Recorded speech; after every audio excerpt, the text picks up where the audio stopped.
Hello, I'm Evely, and I will tell you one story. Let's go.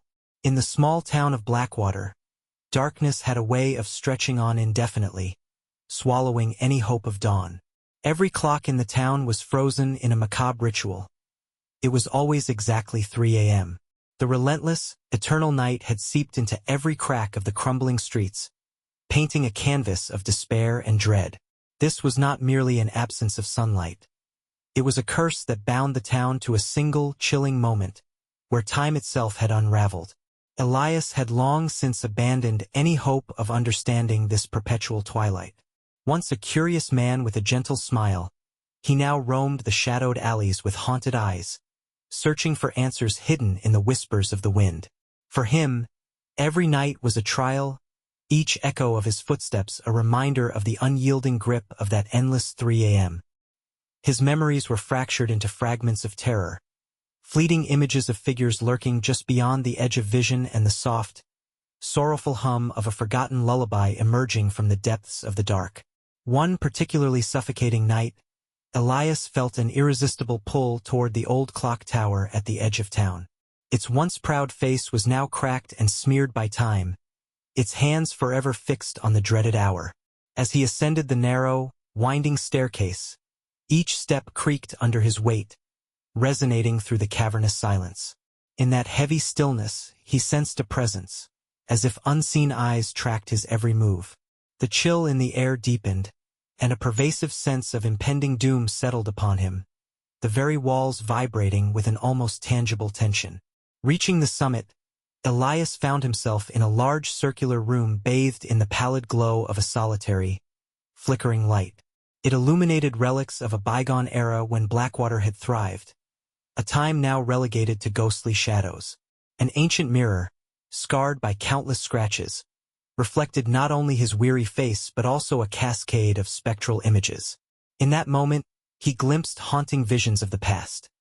A wedding turned to tragedy, families sundered by inexplicable loss, and townsfolk whose eyes were hollow with despair.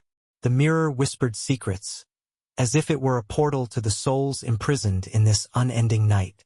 Without warning, a deep, resonant sound boomed from the base of the tower, shaking its very foundations.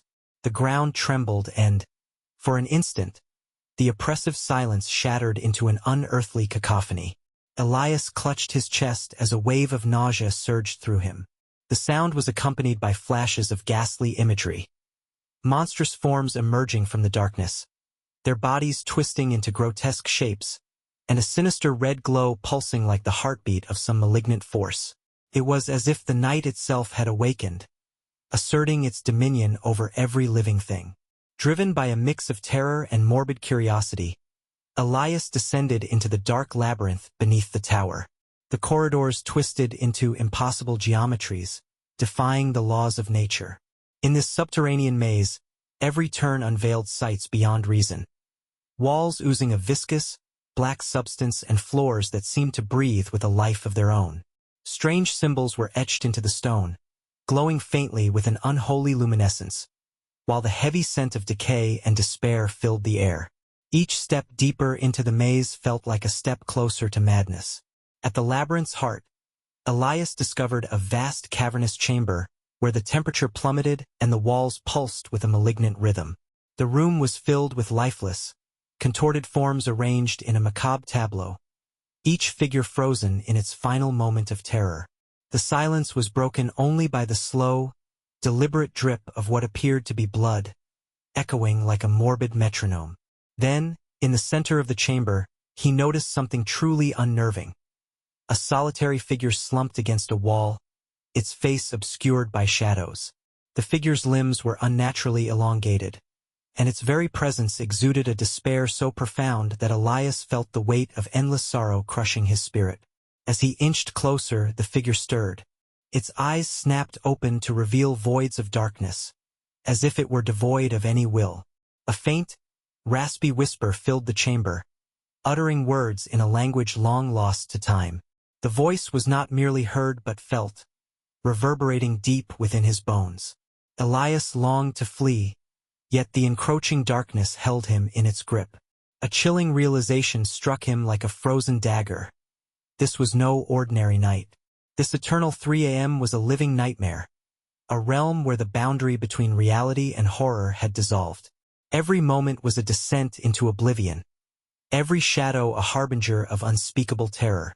Then, as he stood immobilized in that chamber of despair, the whispers swelled into a vortex of malice. They spoke of ancient curses, broken promises, and a fate worse than death, a destiny awaiting all who dared challenge the eternal night. Elias's heart pounded as those monstrous whispers enveloped him. Every instinct screamed to run, yet his legs were rooted to the cold, damp stone floor. The chamber warped around him, distorting reality into a nightmare where each echo and shadow conspired to devour his sanity. Suddenly, an unearthly scream split the oppressive silence, a sound so harrowing it seemed to rip through the very fabric of existence. The scream, emanating from deep within the labyrinth, beckoned him further even as it warned of impending calamity. Desperation warred with morbid curiosity, and with trembling resolve, Elias forced himself to move. He stepped away from the grotesque tableau, following the source of that piercing cry. The passageways twisted in endless loops, each corridor eerily similar yet subtly different, as if the maze itself were alive and shifting with malevolent intent. Flickering shadows danced along the walls, forming shapes that moved with unsettling purpose. The ancient symbols glowed brighter, casting eerie patterns that painted nightmarish scenes on every surface. In one narrow passage lined with cracked mirrors, Elias caught sight of horrors not his own. Instead of his reflection, the glass revealed families weeping in despair, figures writhing in pain, and spectral silhouettes drifting across barren landscapes. In one mirror, he even saw a gaunt, hollow-eyed version of himself reaching out as if to warn him of doom. The sight rocked him to his core, a brutal reminder that this endless night had the power to fracture the very essence of a soul. With each step, the boundary between memory and present blurred. The labyrinth became a tapestry woven from his darkest fears and long-forgotten regrets. Fleeting visions danced at the edge of his consciousness, a child laughing maniacally in a room of cobwebs, a woman with burning coal eyes silently weeping, and a swarm of faceless figures moving in a grotesque, synchronized rhythm. The overwhelming cacophony of these images threatened to shatter him, each a reminder that in this forsaken realm, time was utterly meaningless. In the distance, a rhythmic drumming began, steady and ominous, like the heartbeat of the eternal night itself. Drawn toward its pulsing call, Elias moved on, unaware that every step further into the maze would draw him deeper into the clutches of an ancient evil. Elias's trembling steps led him deeper into the labyrinth, following that relentless, rhythmic drumming. The sound pulsed through the corridors like a sinister heartbeat, drawing him onward through passages that twisted in defiance of reason. The walls, slick with moisture and streaked by unknown substances, seemed to breathe with each measured throb. Shadows stretched long and malformed, as if they were alive and desperate to reach out and snatch him away. Every footfall echoed like a curse, amplifying his isolation in a maze that defied both time and space. In a vast chamber at the labyrinth's core, Elias discovered a grotesque altar fashioned from ancient stone and stained with dark, oozing fluid. The drumming emanated from beneath this unholy monument, resonating as if a colossal, unseen heartbeat in the depths below. Strange symbols adorned the stone, their meaning lost to time but pulsating with a malevolent energy. As he stepped closer, a sudden gust of icy wind extinguished the few flickering torches lining the walls, plunging him into an oppressive darkness that pressed in from all sides. Before his eyes, the very air began to shimmer, and the silhouette of a towering figure materialized behind the altar. Clad in tattered robes that seemed to merge with the shadows, the figure exuded an aura of ancient authority and despair. Its face was obscured by a veil of writhing mists, yet Elias could feel its gaze penetrating his very soul. In a voice that vibrated like the tolling of a death knell, the figure intoned, "You have come seeking answers, yet you are doomed to witness the unraveling of all that was and all that shall ever be."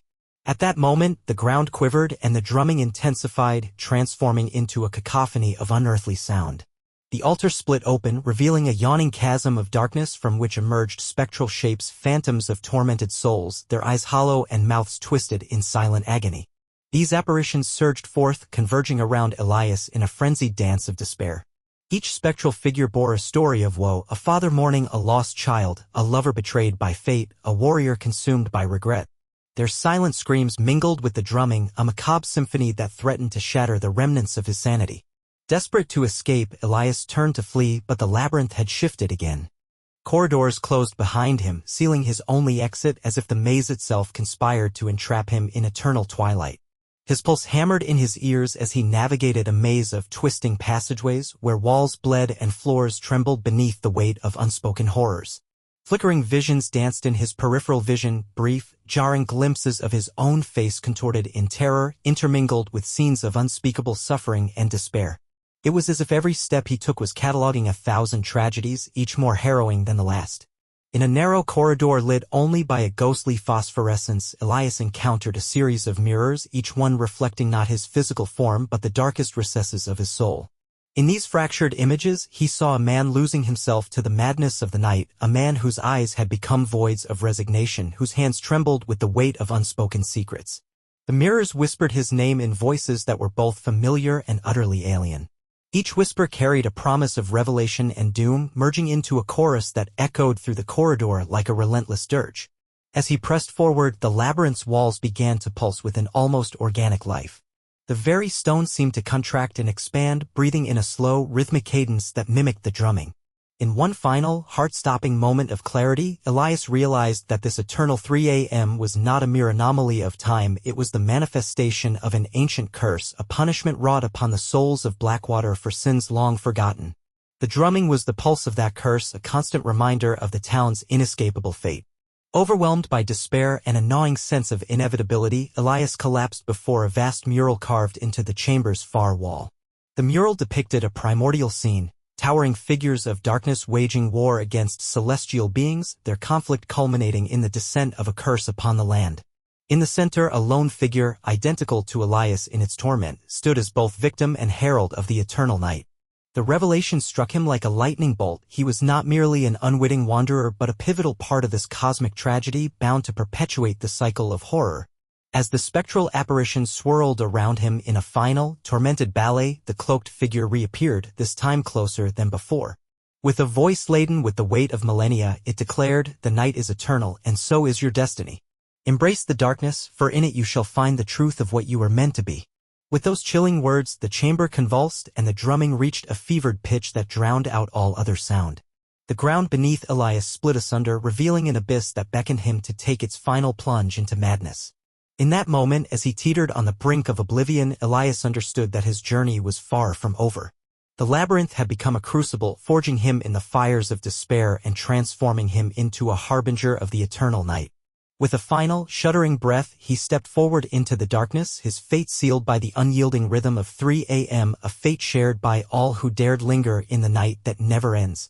And as the curse of Blackwater tightened its grip, the eternal drumming of the cursed hour continued unabated, a relentless reminder that even in the absence of light, the horrors of the night would forever persist.